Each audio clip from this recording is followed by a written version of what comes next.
Hi, from the Chess Club and Scholastic Center of St. Louis. This is round 7 at the U.S. Championship. Let's get right to it. What happened today in Benjamin Kamsky? Well, Benjamin played this line against Kamsky's Caro-Kann, where white traditionally gets a lot of kingside pressure and black plays on the queen side.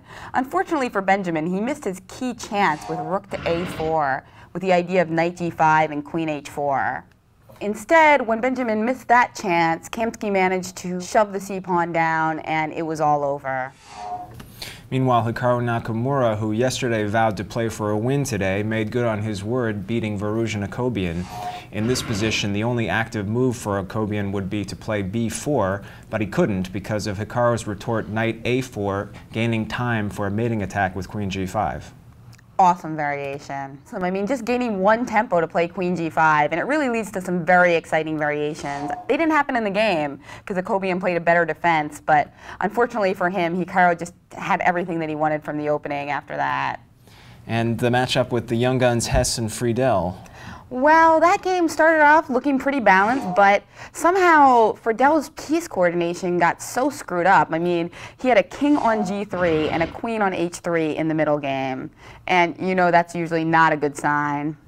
Well, and Nakamura had said after the game today that Friedel was one player that he's had some trouble with in the recent past, but with Friedel's loss to Hess today, he probably won't have to play him. And he has played most of the top players. Two of those top players, Onashuk and Schulman, today, good friends, Olympic teammates, they had to play.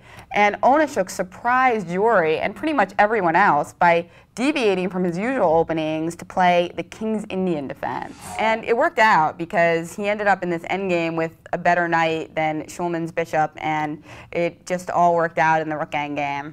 Let's check in on the norm hunt. Yesterday we talked about Irina Krush and Ray Robson trying to go for their GM norms, but today both ran into some roadblocks.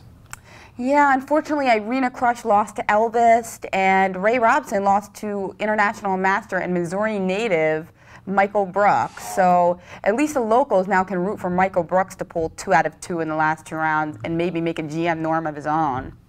Well, round 8 is on Saturday. Tomorrow, Friday, is the one rest day in the tournament. So tune in to live coverage direct from the Chess Club and Scholastic Center of St. Louis at noon Eastern on Saturday. That's 11 a.m. local time here. Yeah, join us on uschesschamps.com to see who's going to get that $135K prize fund.